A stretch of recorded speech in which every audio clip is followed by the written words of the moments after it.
On December 6th, 2011, I was applying for a job at Samaritan's First, a senior graphic design position. I really needed it. I had applied for a lot of jobs, even at hospitals and grocery stores.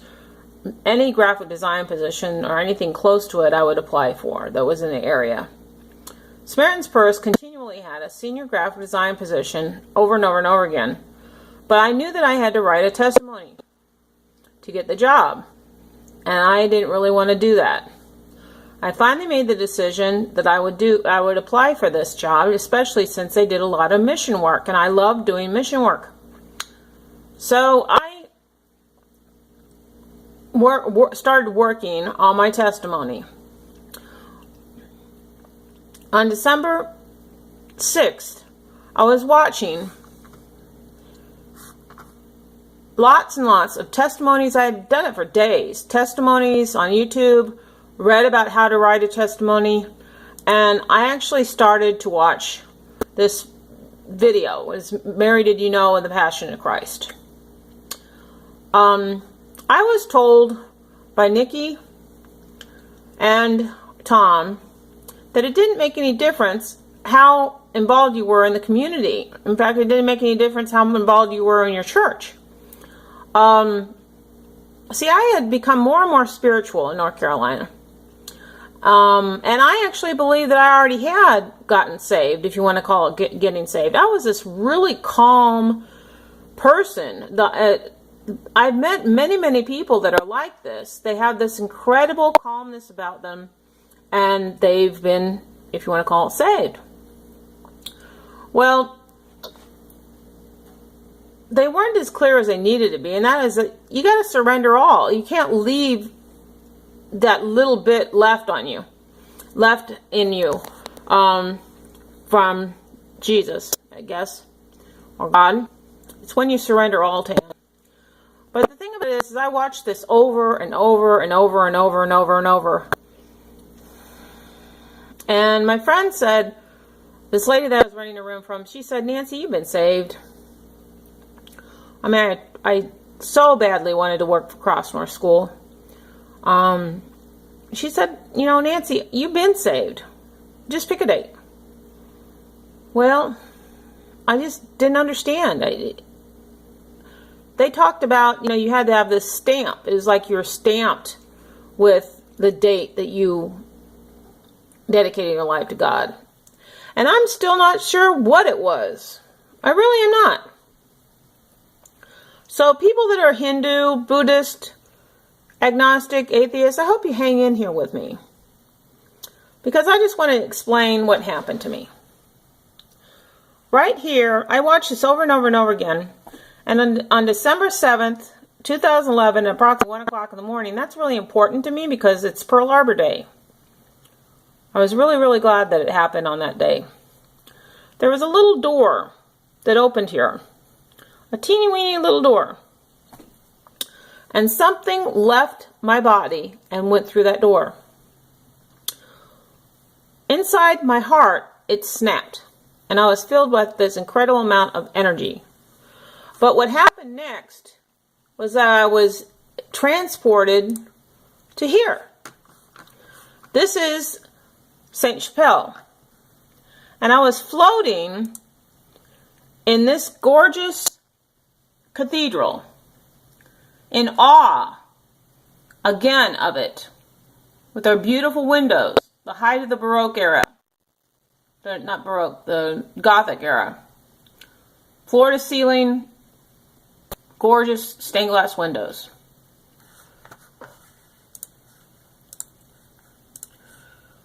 So, I was transported there. I'm going to go back here so it doesn't have this guy. But I was transported here, and I was floating, just like that. And I was floating. I could hear this kind of humming. It was almost like an electrical charge. I was then, what happened next was really interesting, and that is that it shattered. This beautiful cathedral shattered.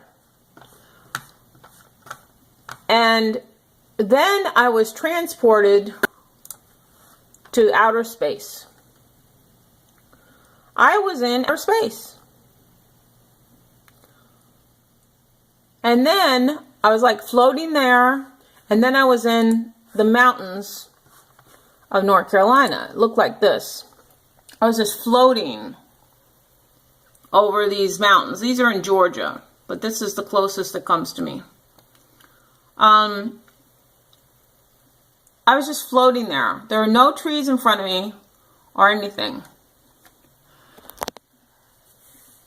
Now, this happened to me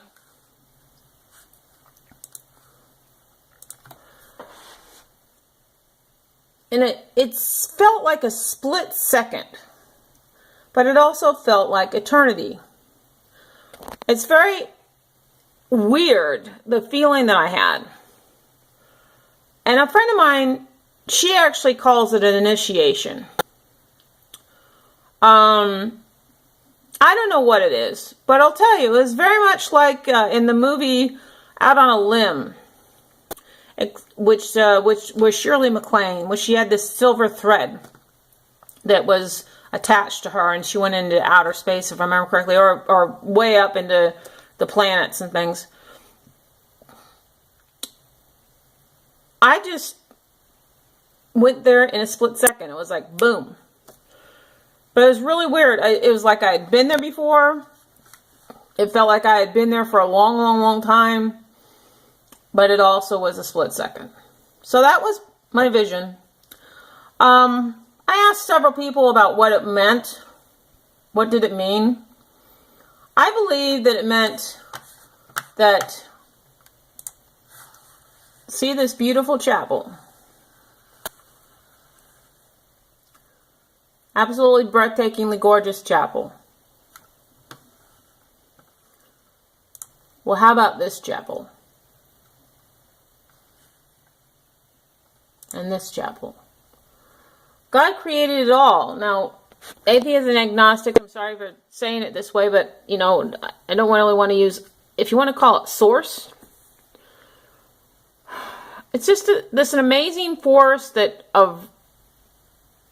why I push this randomness thing. I just think it's really interesting that how this randomness works. I don't know exactly what to tell you. All I know is that I have this incredible, loving presence, this incredible friend that I have, my best friend. And you know, in some respects it's me, but I know that it's more than me. I believe that it's this incredible force that's wonderful and loving and has unconditional love for me. See, I never really had that type of love for myself. And this power calls me sweetie, honey, hun. I didn't get that. I don't remember that. And I was singing Amazing Grace one time. In fact, I'll tell you this one about Whitney Houston. Nah, I'll tell you that later. I was singing Amazing Grace, and all of a sudden I got to Wretch. And this voice chimed in, and when I went to say Wretch, it said, an amazing woman like me.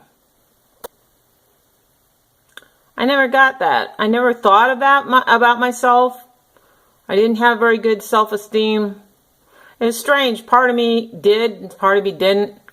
And there's reasons for that. But whatever. I just want to tell you that I am trying my best to be like Christ. Being like Joshua. He's actually a Joshua. Name is Yeshua or Yahusua. I'm trying my best to be like Christ. That means to be patient and loving and kind. Various different things. And I do respect your beliefs. I just hope that you respect mine because they're kind of weird. I believe in reincarnation. I don't know how it works. I really don't. I've read into it, but I don't know that it's necessarily the way that what I've researched, that's the way it is. So I never once thought of wanting to be buried when I die just in the ground and let me feed the earth. I have no problem with that. I used to want to be cremated. Now I think it's a waste to be cremated. It's kind of like this circle of life. But whatever. Love y'all. And I hope you get something from this. If not, it's fine. I just want you to know what happened to me. Take care. Bye-bye.